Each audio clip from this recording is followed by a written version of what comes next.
এই পানি পাখিতে খায়, এই পানি পশুতে খায়, পানি সৃষ্টি নানা রুসিলায়। বলো এই পানি জোরে, এই পানি, পানি সৃষ্টি আমরা নানা রাউলাদেরা পানির পিপাসার দ্বারা।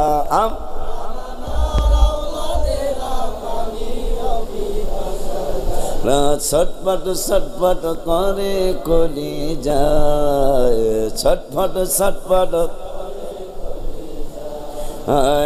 এক দস্যু আসিয়া কয় তোমার ছেলের চেহারা প্রায় নবীজির চেহারা মনে হয়, একটু হাসাইতে চেষ্টা করো, সাদ জেগেছে আমার বড় হাস।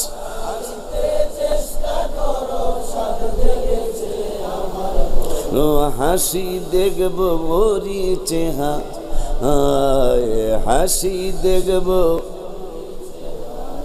ইমাম হোসেন মনে করেছে আলী আসগর যদি হাসি না দিতে পারলেও, যেহেতু এই মুনাফিক বলেছে একটু যদি হাসি দেয় তাইলে আমরা পানির ব্যবস্থা করব। আল্লাহর ওলিরা সোজা শান্ত থাকে। ইমাম হোসেন রাদিয়াল্লাহু তাআলার ভিতরে কোনো প্যাচ নাই। কোন ইমাম হোসেন? যার আওলাদরা ইমাম জাফর সাদিক রাদিয়াল্লাহু তাআলার ব্যাপারে দেখলাম কিতাবে, গায়ে ছিঁড়া জামা মোবারক, পাহাড়ের উপরে ইবাদত করে, পাহাড় থেকে নামছে, নাইমা কয় আল্লাহ জামা মোবারকটা ছিঁড়া, এইটা নিয়ে কাবায় তাওয়াফ করতে গেলে আমি নবীর আওলাদ অনেকে আমারে চিনি, এইটা নিয়ে কাবায় তাওয়াফে গেলে অনেক লজ্জার কারণ হতে পারে, আমার জান্নাত থেকে ড্রেস পাঠাও। ইমাম হোসেন রাদিয়াল্লাহু তাআলার বংশে ইমাম জাফর সাদিক রাদিয়াল্লাহু তাআলা যখনই বললেন সিরা জামা মোবারকটা পরে আমি কাবার চত্বরে গেলে নবীর আওলাদের ইজ্জত হানি হতে পারে, এই জন্য আল্লাহ জান্নাত থেকে কাপড় বাড়াও। সঙ্গে সঙ্গে মানুষ দেখা যায় না, দুইটা জুব্বা মোবারক সামনে উঠতেছে পাখির মতো। ইমাম জাফর সাদিক জামা মোবারক দুইটা নিলেন, পিছন থেকে এক পাগলায় ডেকে বলে আপনার হয়তো ইজ্জত হানি হবে, কিন্তু সিরা জামা মোবারকটা আমারে দে, আমার ইজ্জত হানি তো হবে না, আপনার সিরা জামা মোবারকে আমার ইজ্জত অনেক বাইরা যাবে।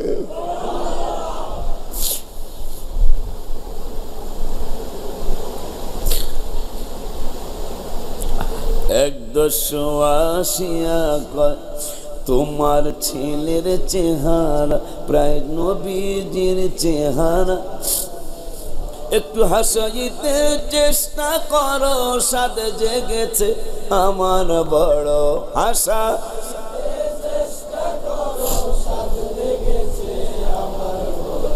হাসি দেখব মরি চেহারা।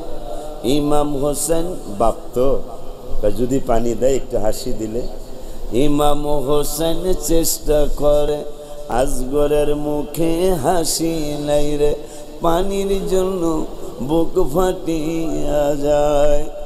সামান্য একটু হা করিল, অমনি করে তীর মারিল।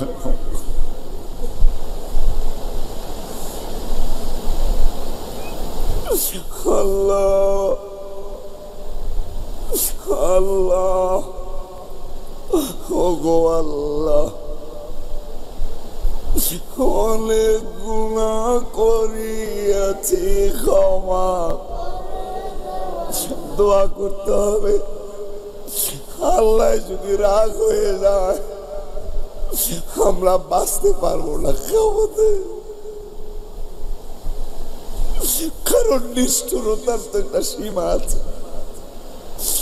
কারবালায় নিষ্ঠুরতার সীমা ছিল না।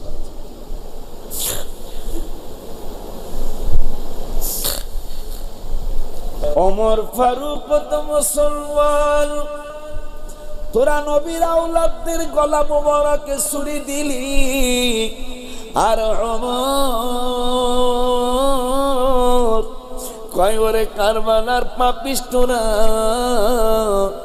আমি ওমর তো মুসলমান, আমার নবীকে খুশি করার জন্য বাবাকে জবাই করতে দেরি করি নাই, আমার নবীকে পাওয়ার জন্য আপন মামারে আমি জবাই করতে দেরি করি নাই। মামা আমারে ডেকে বলছে, ভাগিনা আমি তোর মায়ের আপন ভাই। আমি বলেছিলাম, মামু মামুরে, আমার আল্লাহ 28 বার আর 4 পৃষ্ঠা ওয়াজ করেছে, আল্লাহ মামুর থেকে নবীরে বেশি ভালোবাসা, তুমি মামুর সে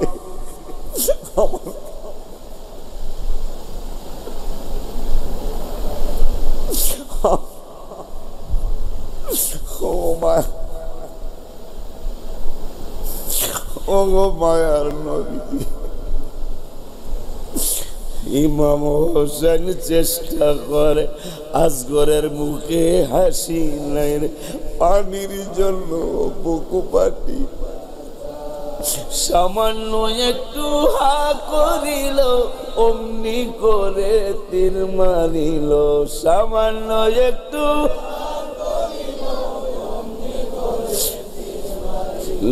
তীর ঢুকিল আসগরের ঘর, সামান্য একটু নাড়া দিয়া গেল আসগর শহীদ হয়ে।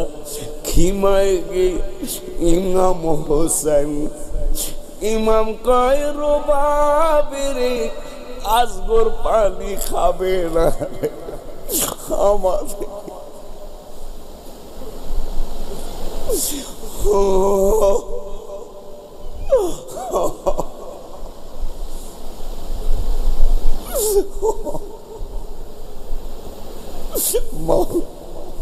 মৌলা তুই রে তুই আওয়ালয়া,